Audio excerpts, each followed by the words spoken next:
May I first of all wish the Council great success and a most productive session.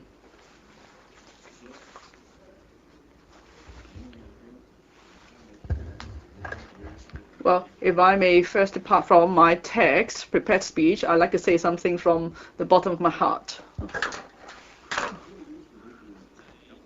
In the policy address, there is actually a major topic that's not mentioned. And this is such an important topic or issue. It actually links up my three main themes, that is economic development, harmonious society, and strong governance. The most important aspect of these all, however, is not written in the policy address. And that's a point mentioned yesterday by someone else. That is the improvement of the relationship between the executive and the legislature. In fact, when I was drafting the policy address, I thought long and hard on this issue.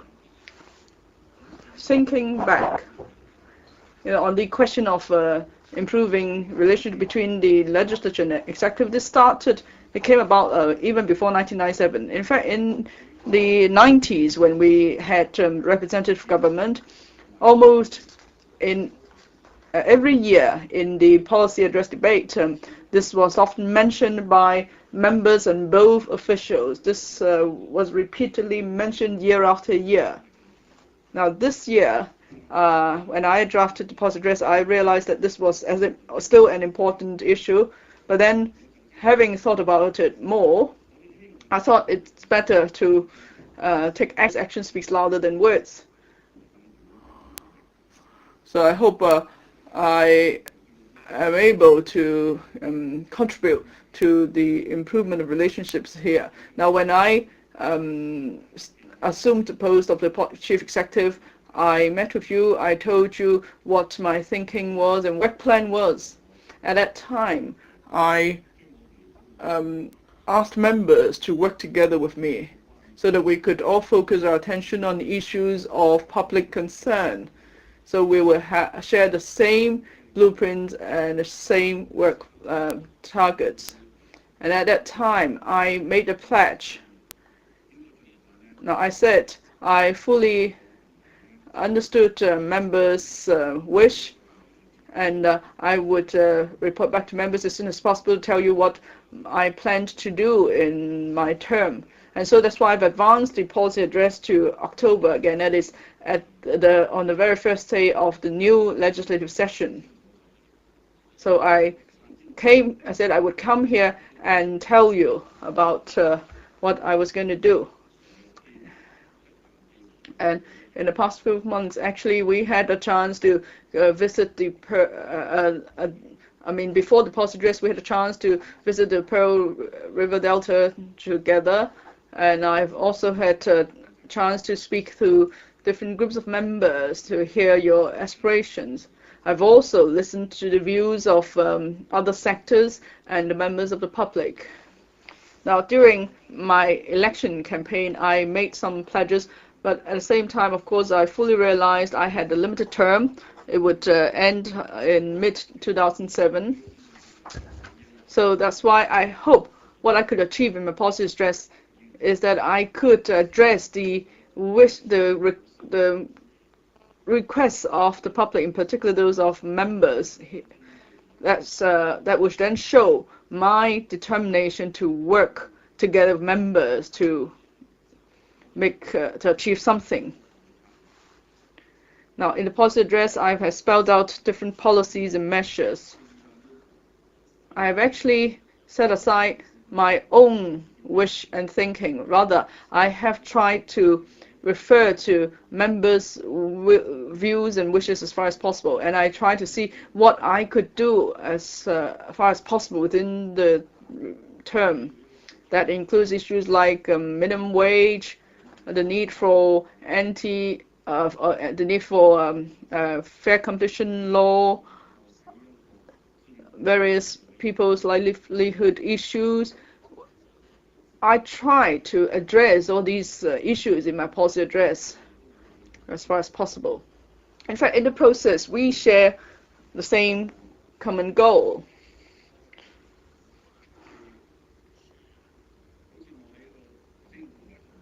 Now, like what I said at the start of the policy address, we must all exercise our own powers and perform our own duties. So we're all just trying to work for the well-being of the people. We're exercising our powers also for the well-being of people. And we're doing everything to help to further the well-being of the people. So then we'll be able to exercise due checks and balances, and then we can also work together. What is important is that we share the same common ground. Now, we are all here to serve the public. We are exercising our powers and perform our duties for the public. So as long as we have a common goal, certainly we could work together, and we will also share the same aspirations, and then there's no need for all the harsh words and criticisms, and then together we could work for the well-being of the people. Now, the people have expectation on us to cooperate. They want us to be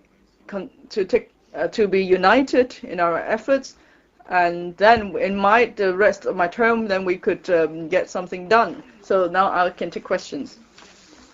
The Chief Executive will now answer questions on the policy address raised by members. A member whose question has been answered may, if necessary and for the purpose of elucidation only, ask a short follow-up question.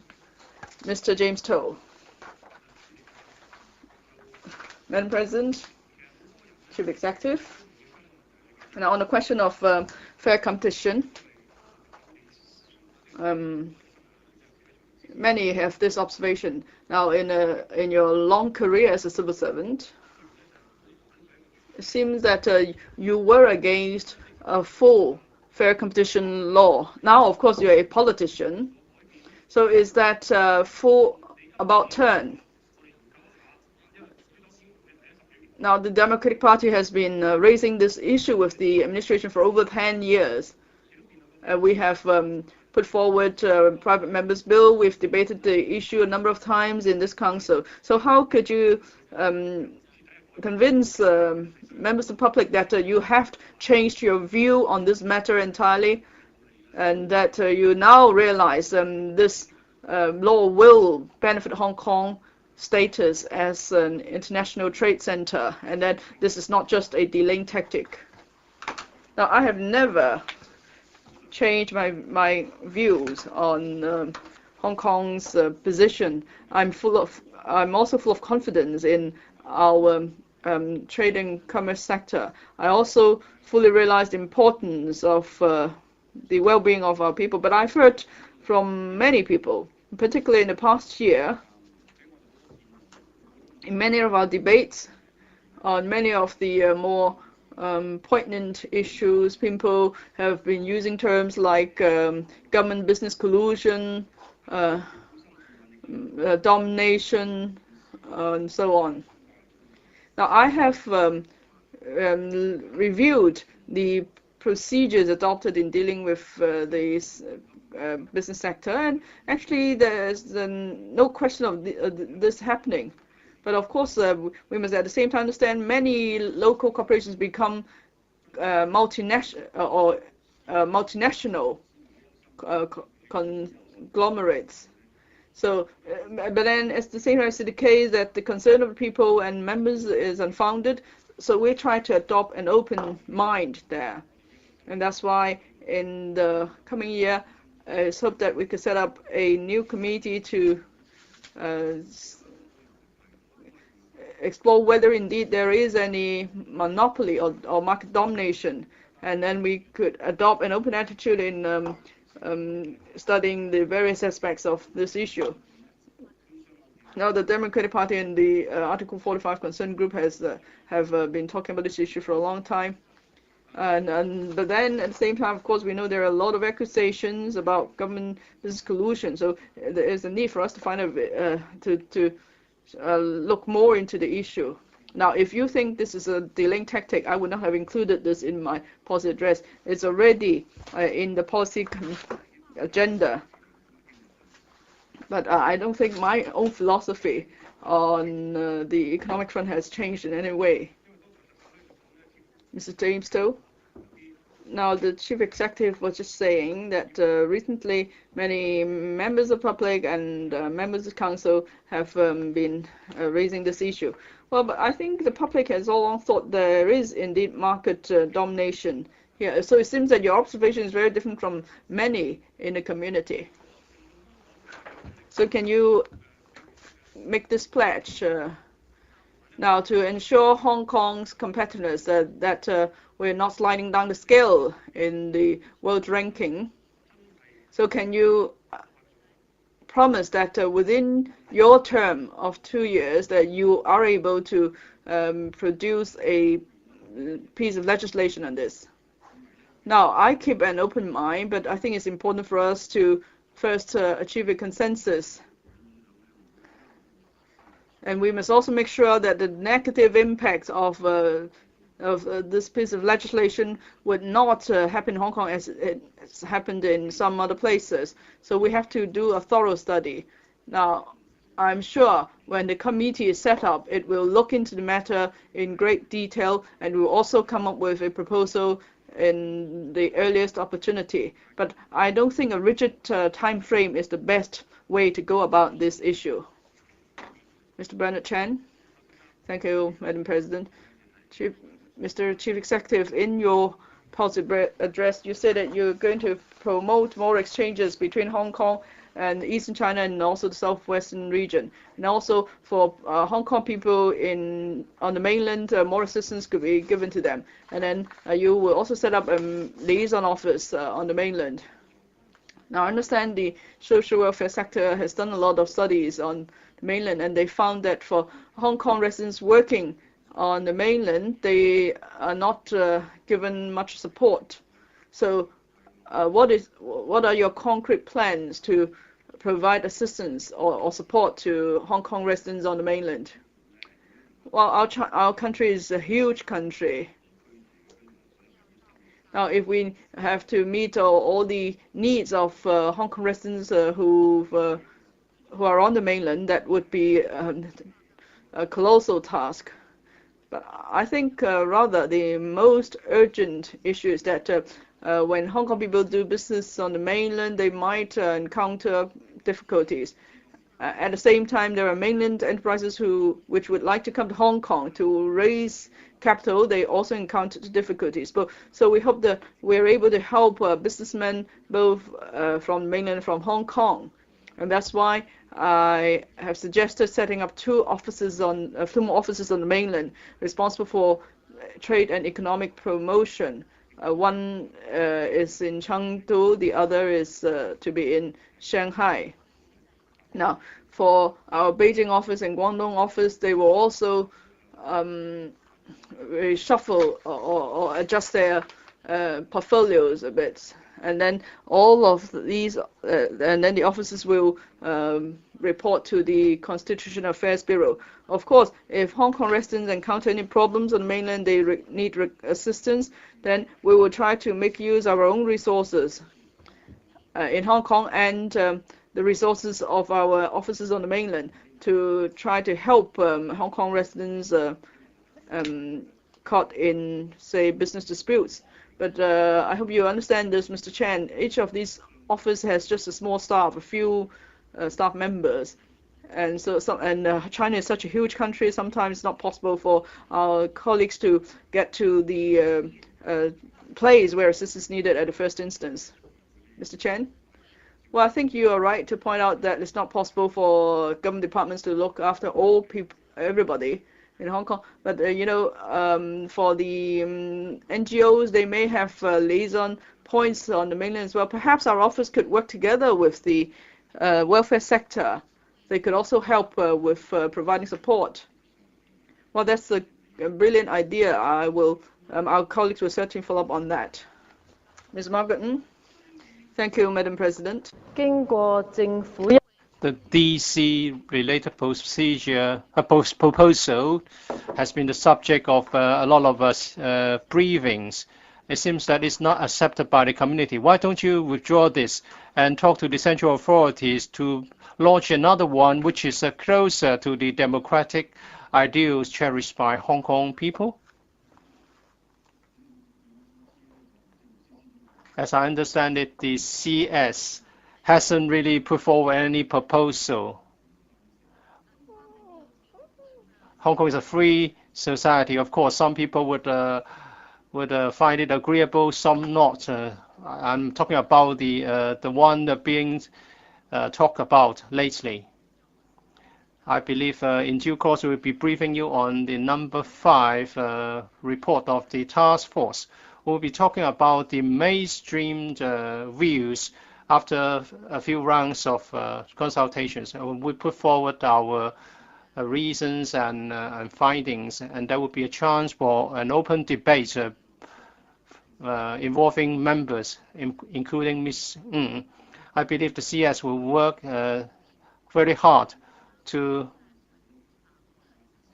work within the existing framework and achieve the best result we can possibly achieve. I hope we can all adopt a positive attitude in the discussion, and it's hoped that the end result will be a concrete step towards democratization. Ms. Ng, we fully expected that this would be the reply. Therefore, when we discussed it, I asked Mr. Ronnie Tong that this would be the reply. Why should we still put this question to him? So the follow-up question is this. Unless you tell us that this district council proposal is just the subject of the briefing and it is gone,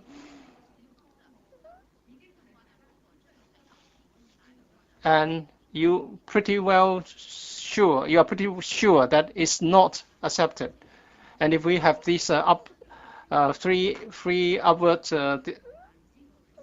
bottom-up and three top-down discussions, so we would like the CE to give us anything other than this, so that we can get something more closer to what we want.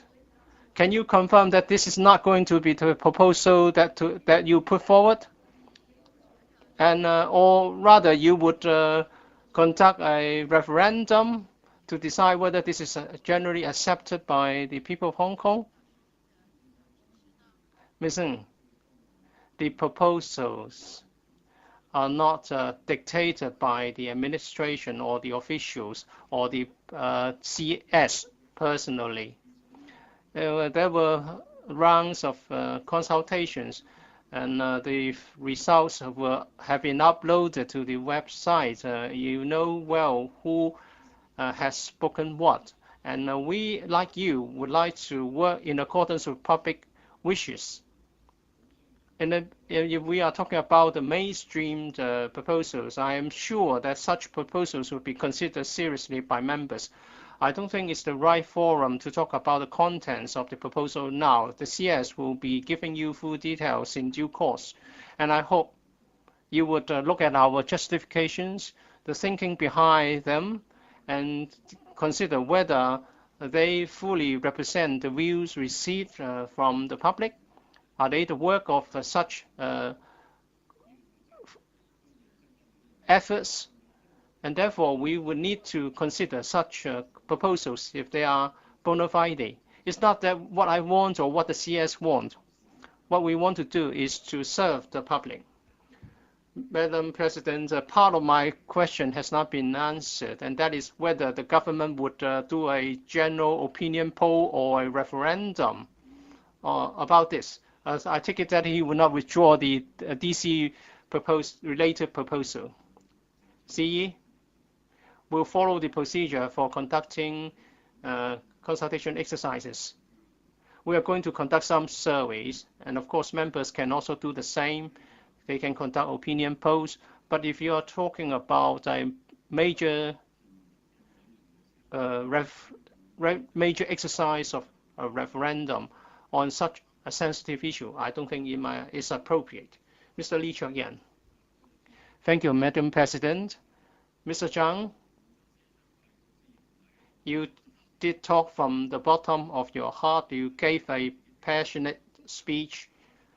Having heard you, you talk about your emotion is linked to the people's emotions. So I would like to tell you this.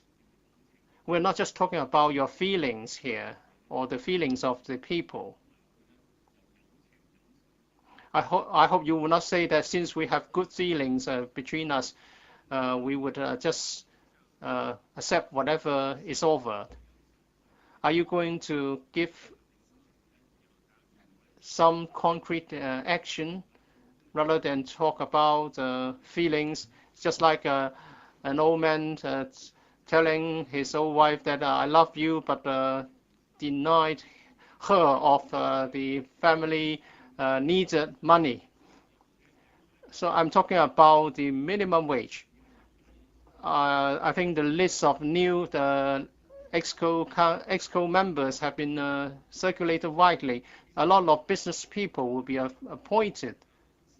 I hope you will talk about genuine feelings and you are willing really to share powers. Members, please speak up when you ask questions. Well, the reception is not very good. It's just like talking to your lover. You don't really quite get the speech in its totality. I think, CE, I think we've heard much about your feelings. Well, actually, I have been moved by Miss Chen Yun-han. She gave me a very good argument at the time of my election campaign. I've been doing something on this for government short-term jobs. We are going to use the average wage level, and we hope we can extend this to the subvented sector. And of course, we encourage the business sector to offer market rates to their employees. I do understand that at the time of economic recovery, and yet for those who are at the lower echelons of the labor markets, they are not getting much. And this is a question of our labor market structure and our economic structure. The unemployment rate is still at 5.7%. If we do anything to make the market more rigid, there will be adverse impacts. We all understand what are at stake, but we certainly continue to explore the various issues. Well, if we peg the minimum wage level at the right one, maybe the impact will not be very serious. It's not that I'm not willing to do anything. I would continue to explore what can be done to respond to the FTU and the wishes of other members. But we have to bear in mind, well, I'm not going to talk about the appointments of the EXCO, but don't forget Mr. Jiang Yu-tong is a member of EXCO. He's a very senior senior personnel in the labor sector. Mr. Lee.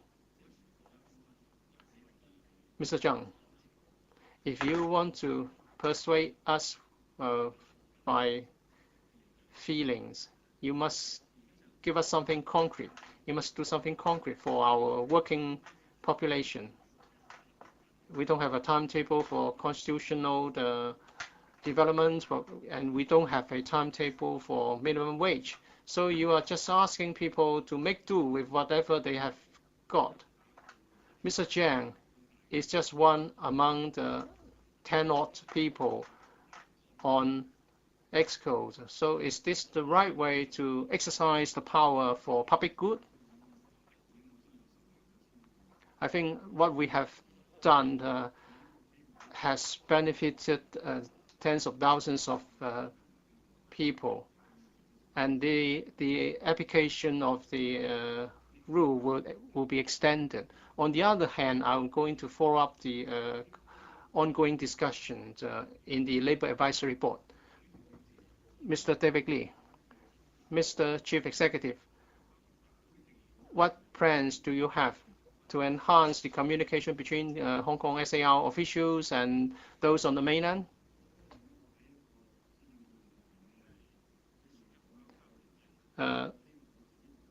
David, in the policy address, I set out that I would be encouraging Hong Kong SAR officials to communicate with the authorities on the mainland on issues of mutual concern. But this is somewhat sensitive because whenever I go to the mainland, Ms. Lau would ask me to give an account here. I'll ask the principal officials here to talk to their counterparts in the provinces, in the various authorities, and the same goes for the permanent secretaries in various bureaus. And by extension, I hope LegCo members would visit the mainland more to understand the country better. For those who are facing difficulties, I will continue to try to enhance communication. I believe if we want to achieve the final goal in the basic law on the universal suffrage, we need to conduct two-way communication, and we have to convince the mainland authorities that we can exercise our powers in a responsible manner, and that they would understand Hong Kong more, and of course, LegCo members who understand our country more. Mr. Malik. Thank you, Madam President.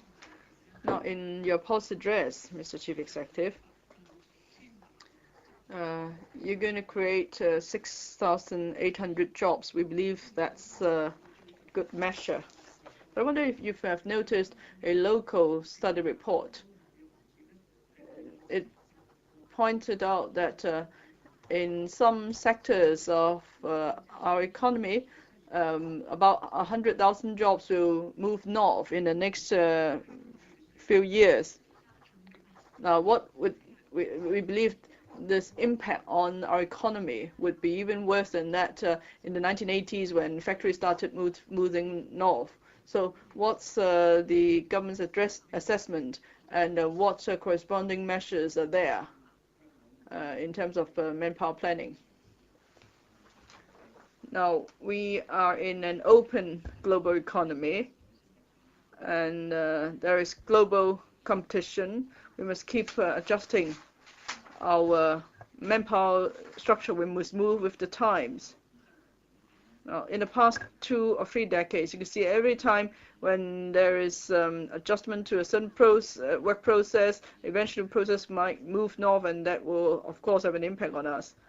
But Mr. Ma, at a time when we had the biggest extent of economic transformation, our unemployment rate was actually the lowest in the past few years. It wasn't because we had a rapid economic transformation, but rather it's because of the Asian financial turmoil. There was an imbalance in our internal economy, and that led to the difficulties. So we are not afraid of relocation of jobs. So what is important is that we keep our competitive edge, and in high value added industries we're able to create new jobs. Now, we don't know how market will develop. The government, of course, is not as does not have such an acumen as the business sector in terms of market movement. What is important is that we create the right environment so that businesses, big, small or medium businesses, could all equip themselves in face of changing circumstances. It's possible. In the process, we'll create new opportunities, we'll create new industries, and therefore new jobs. That's been happening to Hong Kong in the past 3 or 4 decades. What's important is that we have confidence in ourselves. We know that we could keep our competitive edge, and then we could enhance the standard of living of our people. Now, on the report you refer to, I will ask my colleagues to study that carefully. And we'll see if there are measures that we should take other than allowing the market to make adjustment itself. Please keep quiet. Security guards, can you please remove that member of the public on the public gallery?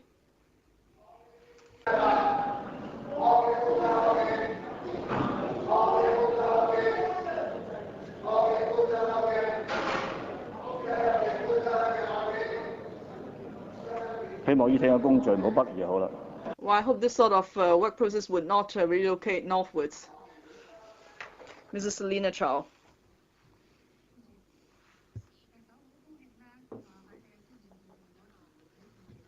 Mr. Chief Executive, I'm delighted to see in your policy address that you attach great importance to creative industries. Now, you're going to set up the film development board, and that should help the development of the film industries. Now, at the prime of the film industries in the 80s and 90s, the film industry produced 400 movies or so a year. And last year it was only 60 movies, and this year it could even be half of that. Now, in the past few years, there was already an advisory committee that was responsible for consultation on the film development, on the development of film industry, but they've done a lot of work too, but they were unable to reverse the trend. So, do you really have anything up your sleeves, Mr. Chief Executive, to try to reverse this appalling situation so that our film industry could again boom? Well, sometimes it's not necessarily a good thing that you just produce many movies. We should focus on quality, not just quantity. Now, of course, I understand there are fewer people in the film industries. That I fully realize. It's because we believe the current situation is unsatisfactory. That's why we would like the board to carry out reforms. Mrs. Chow, of course, you have many good ideas to suggest, I'm sure. I hope you'll be able to give your input to the board, and then together we could come up with a good solution. Now, we've discussed this matter for a long time. Mr. John Tsang told me that this is the way out. And I think when he briefed you on the policy address, he can give you more details about the proposal. But we hope this is a way out, so that we have an effective communication channel with the film industries. We can find out what would really help them, and you know, for you and others who are experts in the industry, we would look forward to your input. Now, we are competing in the world. Of course, we must make sure that our presence is still felt as far as the film industry is concerned. I think for those in the film industries or others who are concerned with the industry, in the past 10 or 20 years, at different times, they've repeatedly made this point to the government. That is, in Hong Kong, we have many film talents. We have achieved a lot. And so it's important that there is a film development board that would give enough support and power to the sport and support the development of the industry. So could you take courageous step? Could you make sure that there is enough support given and concrete action taken at once? Otherwise, if you do more consultation, we may be losing out. Now, I keep an open mind on this matter. You know, the film development board, what they're going to do and how they do their work and so on, well, we can look into that. And why is it the case that the current advisory committee is not able to do what they set out to do? Is it and what is the purpose of injecting funds and so on? So I think we should talk about concrete issues, not let's just not dwell on the structure or the institution. I keep an entirely open mind here. Now, if the film development board is really able to help the industry, certainly we'll be more than happy to set up the board, and we hope the board, this board won't be as expensive as the tourism board that costs so much money. Oh, my apology.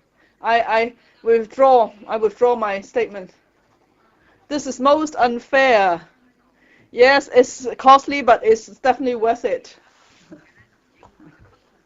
Now, what Mrs. Chow did just now was not proper, but under the circumstance, I realized she needed to clarify the point, so I allowed it. It was a special permission. Mr. Leung Kwok Hong. Thank you, Madam President. I'm not sure if Mr. Tong heard what was said up on the public level. I used to be up there shouting slogans, so that's why I applauded the action just now. Now, if someone is shouting in this chamber, that means this council is unable to fully represent the views of the public. And that's really a question, a problem with the political structure. Now, I wrote to you on the 1st of April when I met you together with Ms. Margaret Ng. I read out the letter to you, but now still you haven't given me any reply, so it's necessary for me to read out this letter again. This is the second time reading out this letter. Could you please be concise, because a lot of members wish to ask questions. You could, just pick out the salient points. But even Mr. Zhang Dejiang allowed me to speak for 7 minutes. But there are another 20 members on the list. Now, because the chief executive received my letter, but he never responded to it. Firstly, would you arrange for all members of this council to go to Beijing and meet with the central government so that we could tell the central government directly how the constitutional reform should be conducted in Hong Kong? Especially 65% of the voters cast a vote, and that was an action to support the 0708 universal suffrage. And would you withdraw your own constitutional reform reports, make the job easier for your subordinate, Mr. Raphael Hui, because you did the first stage of work? So would you withdraw those 4 reports? And then you could tell the MPC that their interpretation in April was wrong, it was unconstitutional, and was against the basic law, and so it must be retracted. That's the third point. Fourthly, on minimum wage, would you, point of order? Yes, please be seated first, Mr. Leung. Well, I thought you said each member could only ask a question. Now, he's asked 3 questions already, and he's moving on to the 4th one. So is it not permitted? Thank you, Mrs. Chow, for raising this point. The reason why I allow Mr. Leung to continue, because he was referring to a single letter. So in a single letter, he referred to a letter that he said the chief executive did not respond to, and so he tried to highlight the salient points of his letter because he wanted an answer from the chief executive. So that's why I allowed it. Mr. Leung? So would you consider minimum wage and reinstate collective bargaining power? And also, would you also provide unemployment relief and social assistance? The 5th question, the most straightforward one. Would you stop the public utilities and 5 tunnels and the 1 bridge operators from raising fees and tariffs? So 1 letter, 4 questions. Madam President, you were entirely correct in interpreting this letter. So I wrote you and to you before, and I asked you these questions a number of times. Still, you haven't responded to me. So 4 points in a single letter, please. Well, I hope in future there won't be so many sub-points under a single question. Yes, Mr. Leung gave me a letter when I met with him. I thought, though, at the time that I answered some of your questions on a trip to Beijing. Now, I would rather respond to that in action. Can I ask for your forbearance? We could do it, step by step. Eventually, we could achieve that. Last time we went to Guangzhou, the Pearl River Delta. Mr. Leung was there too, and I hope to see Mr. Leung in Beijing as well.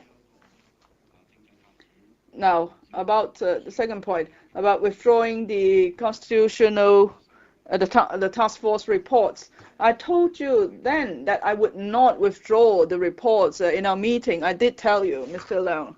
And the third point about minimum wage, I just addressed that point very adequately just now. On social security, we have a CSSA system. This is a well-established system that's proven its effectiveness. On fair competition law, well, I already mentioned that in a policy address, so I hope Mr. Leung would consider my answers. Mr. Leung, yes, please rise if you wish to ask a question.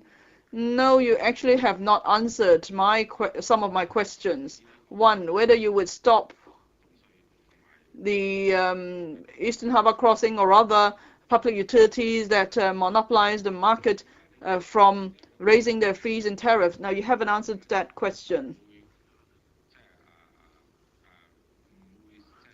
Secondly, you said, you told me you would not withdraw the 4 task force reports. At that time, I asked you if you would switch to referendum. Now, next week, I'm going to submit that bill to the Mrs. Fan. Would you allow give Mrs. Fan leave?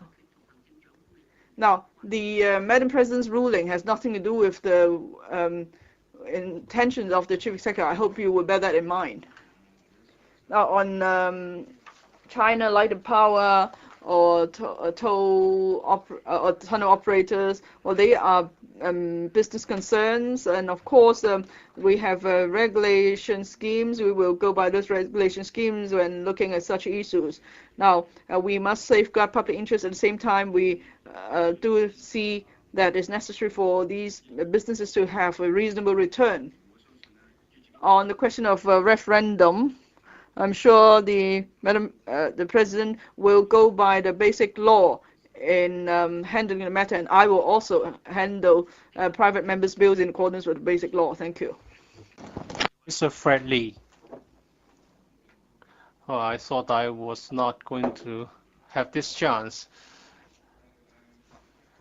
Madam President, I want to follow up the question raised by Mr. James Toh on fair competition. You know, Mr. Zhang, that we have had 3 motion debates in the past 10 years or so on fair competition. Some years ago, WTO criticized Hong Kong for the lack of legislation on fair competition, and the World Economic Forum downgraded Hong Kong's position recently by a few notches. One of the points made was that Hong Kong government was biased in favor of big consortia. In the view of such criticisms or accusations, of course, I know you have written to them. In some 80 countries, they have legislation on fair competition. Would you do this as a matter of priority, as a response to these foreign rating agencies and their concerns regarding these assessments or queries? We are always open-minded enough to listen and consider why they have made such remarks. Some have ranked us higher than others, some have upgraded us, some have downgraded us. But if we look at the basis, sometimes it's done on the basis of perception. That's not important. We should always be asking ourselves whether we are doing things right or not right. It doesn't matter whether it's wrong or not, whether the judgment is correct or not. We should be humble. Let's ask ourselves whether we have done something wrong, whether we have omitted anything that should have been done. I've stated my position in the policy address as regards competition. I believe our market is very competitive, and we have very few market barriers vis-a-vis other places. We are better off in this regard. I'm not complacent. I've heard what the community have said, and I've heard Democratic Party members. I adopt an open mind. I will be looking into the subject that's stated in the policy address. Mr. Fred Lee, I talk about favoritism. That's the word I would like to use. WTO referred to legislation for fair competition a few years ago. So that's one of the points, one of the bodies raising this. Have you looked into the case of these 80 or so countries or jurisdictions? Some of them share common characteristics of our economy. At first, you said you would not consider fair competition legislation, and now you're willing to look into this. Is this a response to queries raised by these agencies? I have replied the same point raised by Mr. James Toh. I don't want to repeat myself, but it's recognized worldwide that we in Hong Kong have a free economy and we have free trade.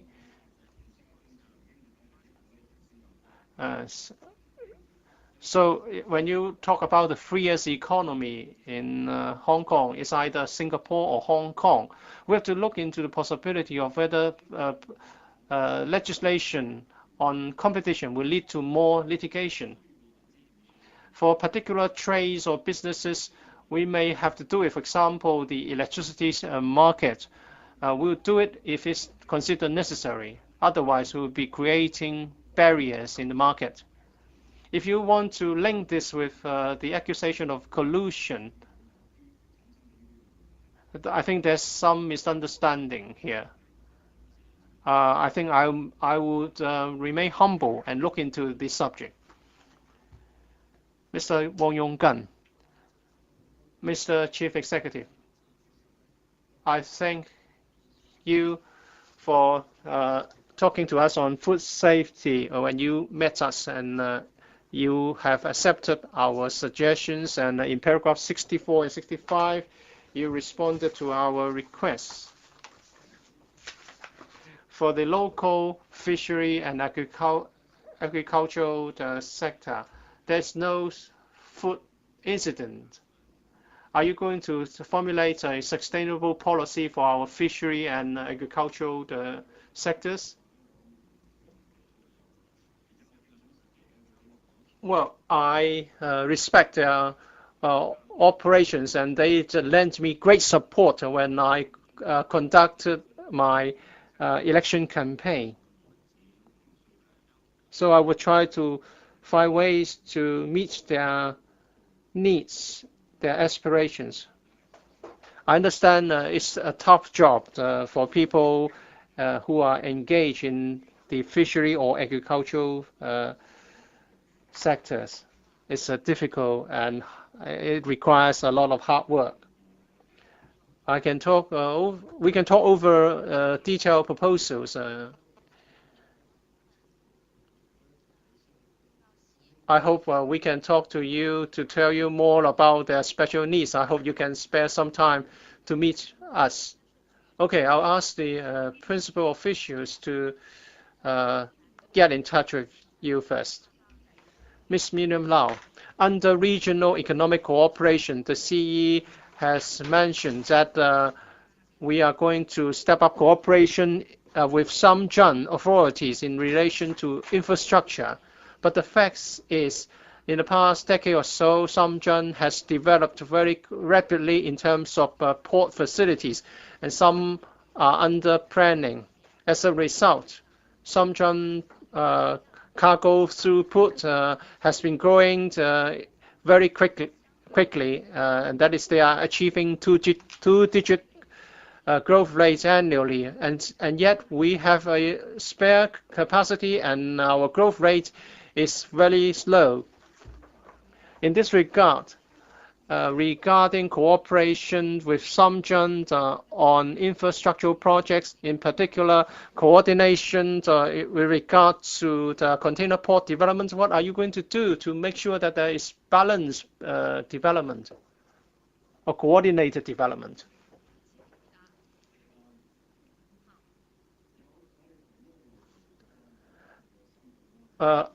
We have a particularly close relationship with Samjun. We share the boundary with Samjun. Sometimes we compete with them. Sometimes we work and cooperate with them. This is unavoidable. So container port development may be in the category of competition. In terms of operating costs, source of cargo, and the haulage expenditure, we are talking about very different things. But we have a very good relationship with Samjun. We make the point that investments should not be overlapped, and we should not try to harm the other party. And we have to be accommodating and understanding in pursuing our goals. We have to face competition, not just from Samjun, or we face competition from Zhuhai, and also further down Jiangmen or Zhanjiang in Guangdong may also be our competitors. We have to enhance our efficiency. We have to make sure that our costs are competitive so that we can have a larger volume of the cargo throughput. I want to make a follow-up question on costs. If the cargo handling cost of Hong Kong is $300 higher than that of Samjun, what can we do? I want to put the same question to you, and that's answered. Mr. Alan Leung, Mr. Chief Executive, in relation to the West Kowloon Cultural District Development, the CS briefed our working group last week on the current thinking. I believe the public has this impression that the rules that you want to adopt now are very different from what they were. For example, the winning company will not be required to run the facilities for 3 decades. According to the CS, in this piece of land of 40 hectares, still 28 hectares will be subject to the single developer approach, and things have developed to such a stage. The question is, why don't you hire off the cultural part from the real estate part of the project? You can make reference to our study visit to Bilbao. You can give the land to the West Kowloon Management Council, and they would decide what to do. They don't have to build all the museums, music halls, or the theater at the same time. They can do it bit by bit. And the cultural sector and the public can all embrace the development. Why can't you do this, Mr. Chief Executive? Why do you have to stick to the original concept of lumping the cultural facilities and real property development together?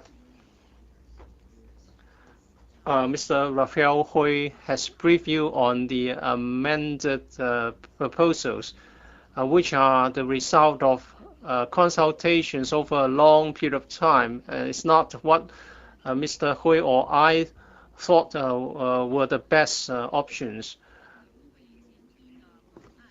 And I think Mr. Hui has explained that the proponents and the various parties would like us to get started very soon. And actually, the public have spoken in favor of some of the proposed approaches of development.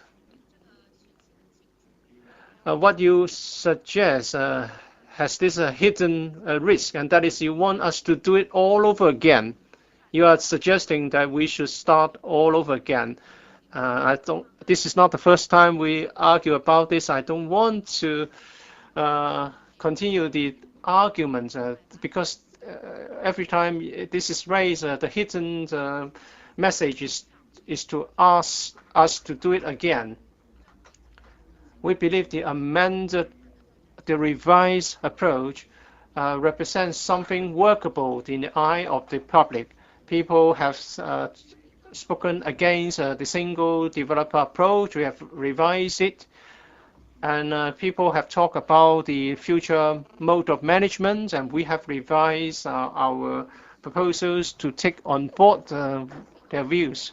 I hope members would adopt an open mind and discuss it impartially. Mr. Alan Leung, you talk about doing it again. Again, this point has been made by you repeatedly. And there was another way of saying that the original proposal should be overruled and we start from scratch. But according to the clauses of your invitation, you can throw away all the proposals from the three bidders. It's up to you. Or you can pick and choose from various parts of their proposals to come up with one favored by the administration. So we are not talking about abortive work. The views expressed by the community over the past few years will not be wasted. What you have to do is to provide framework for various bits and pieces to be incorporated. I don't quite agree with this analysis. The public have spoken clearly. They have been asked that whether they would like one of the three options, and they can say they don't like any one of them. You talk about not doing any one of them, but this is not the message we received.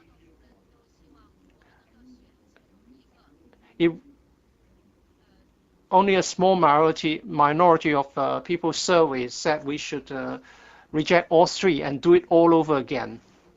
Ms. Emily Lau, the constitutional development issues are not mentioned in the policy address. This is a serious omission. I believe you will be coming back to us to answer the questions on this subject. Don't leave all the thorny issues to the CS. In answering the question raised by Mr. David Lee, he said, actually in paragraph 12, principal officials and permanent secretary will be visiting the mainland. And he said, I should not ask you to give an account every time you have gone on a visit. I believe that's the right thing to do. If there are frequent visits, then the international community and other people may be concerned that our autonomy or the concept of Hong Kong people ruling Hong Kong will be undermined because you have failed to account for the purpose of your visit. We don't know whether you are there to receive orders. We'd like to safeguard our high degree of autonomy. How can this be done? When I was CS, when I was involved in the work of the task force, well, I didn't recall that Ms. Lau would ask Mr. C.H. Tung to give an account, but not the CS. But now, when I'm the CE, you suggest that I should be accountable and don't leave everything to CS. But Mr. Hui is so capable. He doesn't really need my help. He will be giving you or briefing you on the proposals, and those proposals have my support. They are proposals that are supported by the administration and by other officials. We are responsible for those proposals. We're willing to discuss them with you. As regards visits, we're not just talking about the autonomy, but we are talking about issues of livelihood, economic development, and cooperation. For example, cooperation with the Guangdong provincial, and also things related to public security and law and order. Our police force has been talking to the counterpart in Guangdong province. That's why we have been liaising with foreign councillors and other people, other expatriates in Hong Kong. We have been trying to explain things in Hong Kong. If you think that it's a problem if we talk to Beijing or people on the mainland, and it's not a problem if we talk to expats in Hong Kong, well, we have to change that mentality. This mindset must be changed. Hong Kong officials have to safeguard our interests, especially economic interests, and as a result, we must step up communication and liaison with the mainland authorities. Well, of course, we safeguard our high degree of autonomy. We do it every minute, and we do things in a highly transparent manner. People know very well whether we have sacrificed or our high degree of autonomy. Whatever we do, the public will be able to judge. But don't regard this as something very controversial. This is causing unnecessary misunderstanding. This is not good for relationship. How can you say that liaison with the central authorities, according to basic law, we principal officials and should not work in such a manner? We're not talking about this. That's not what I'm suggesting either. I'm not trying to pitch it at a highly controversial level, but since the chief executive is speaking from his heart, he is rather emotional. I think it's a good thing. Maybe the public even want to see him with his hands on his waist, you know. But I hope the chief executive will promise this. That is, if the chief executive or principal officials go on visits to the mainland, you will come to the council at the first instance to report on your visits. And then you could also tell us each time that in all your exchanges and visits, no one has attempted to give directions on Hong Kong affairs. Because I read from press reports that even for the chairman of the Finance Committee, the central government tried to interfere. Well, maybe I'm reading a different newspaper from you, Mr. Lau. I never heard about that. Now, what I understand is this. We support Ms. Lau as the chairman of the Finance Committee.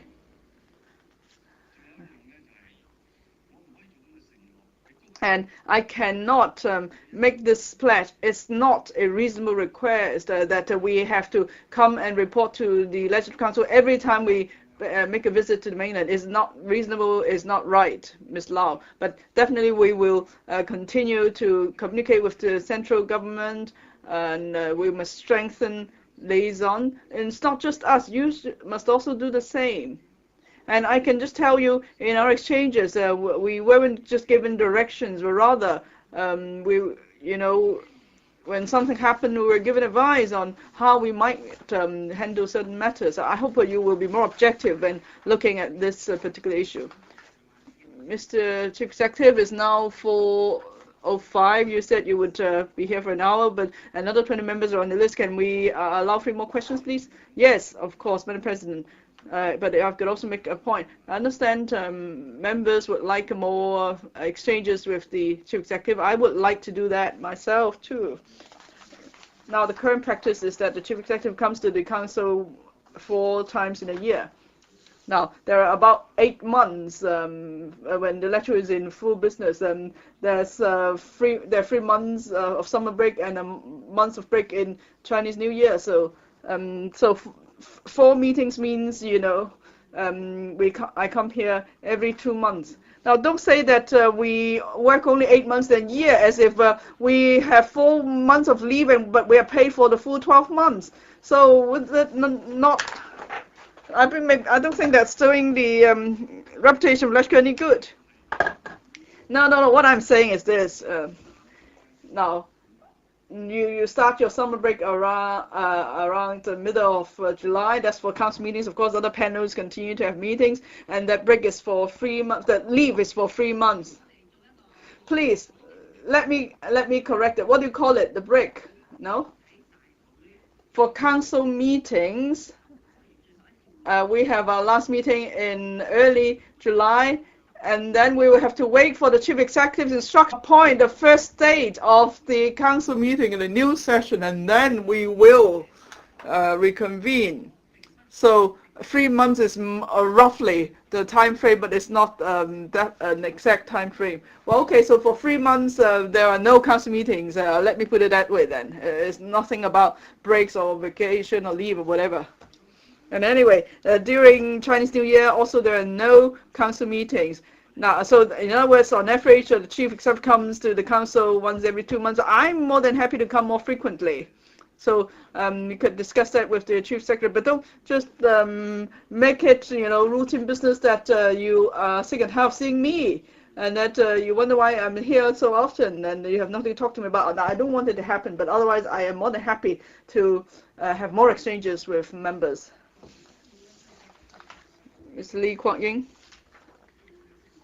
Now, I'm glad to note in the policy address that the status of Chinese medicine is recognized. But in fact, in 2001, the government made a pledge that by 2005, there would be 18 public Chinese medicine clinic. Well, 6 years have since passed, but we have only 6. A few years have since passed, we have only 6 such clinics. Now, in your policy address, you say that you're going to set up Chinese medicine clinics all over the territory. So can you give me a concrete answer, Mr. Zhang? Within your term, you'll be able to deliver this pledge. Can you confirm that? Well, I think that has to do with resources, venues, hardware, software. Now, Mr. Chow is of course, very takes a special interest in this matter, and he believes I should make this pledge in the policy address. Perhaps when we debate the policy address, we could discuss the matter further. Mr. Lee, thank you for your reply. But apart from implementing this measure as soon as possible, I hope you would also have time to look into the question of Western medicine practitioners, Chinese medicine practitioners joining hands together in consultations. Mr. Chim Pui Chung. Now, over 8 years ago, you were the chief secretary. You were the financial secretary. At the time, the Hong Kong British administration practiced the so-called high land premium, high wage, and high inflation policy, and those were the causes for the troubles we saw later on. Now, in recent months, we have seen that property prices have gone up even higher than before, and then the tenant control's been withdrawn. So I'm sure in the coming few years there will be high rentals, so on, and prices will go up. But in the policy address, I don't see any mention or as to what the government might do or the public might do in such scenarios. So, Mr. Chief Executive, could you now take this opportunity to tell the public what measures you have, or in future when we again have high inflation or high land premium and so on, then how can the public cope with that?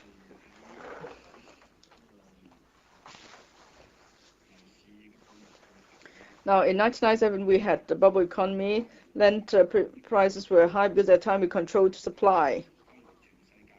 At that time, there was also bubble economy all around the world, and so eventually that led to the Asian financial crisis.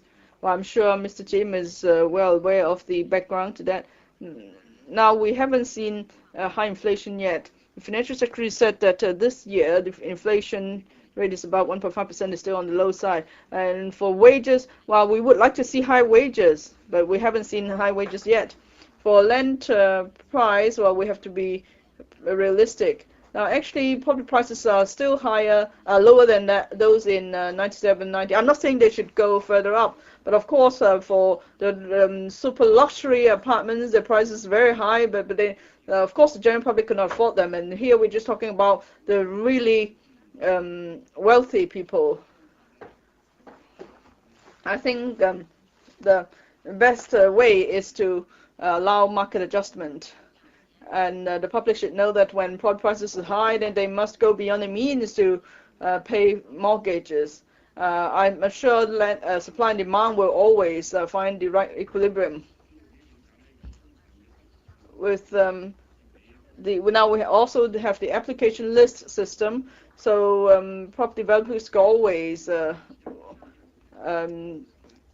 apply for land sales under that system. And so this will be some sort of market adjustment mechanism. I think Hong Kong people are really smart after the 1987-1988 turmoil. I'm sure they have learned how they could cope with such a situation when property prices go up again. And I believe with our current land supply system, there is more flexibility than there was in 1997. Last member to ask a question, Mr. Vincent Fong.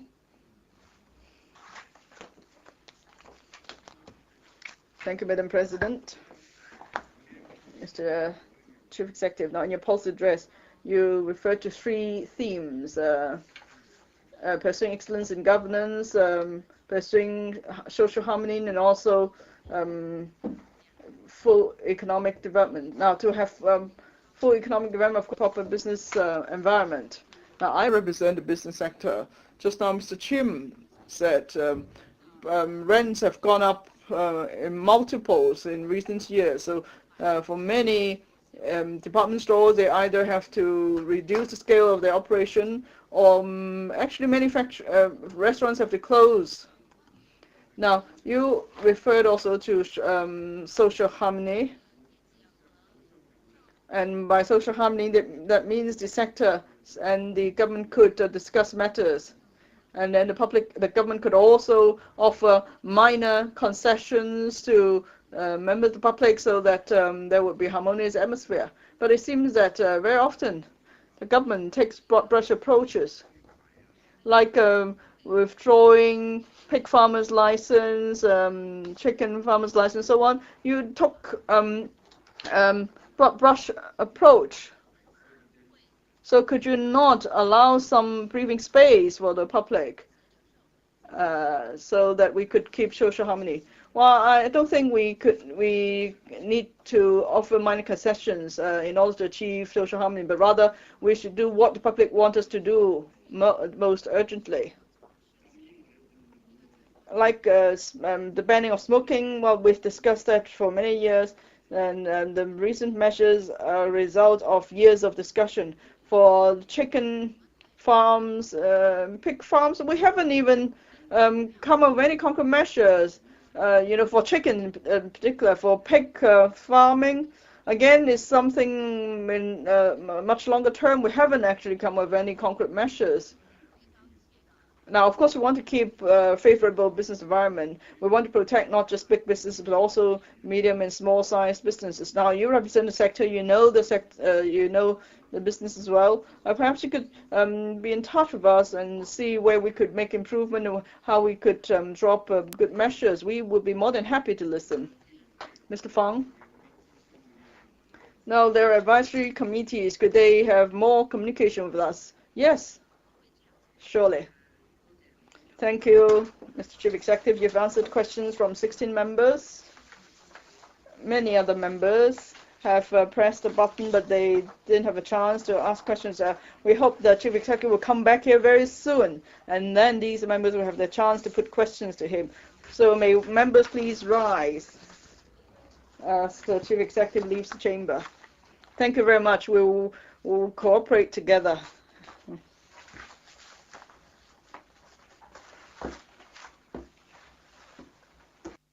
家宣布休會。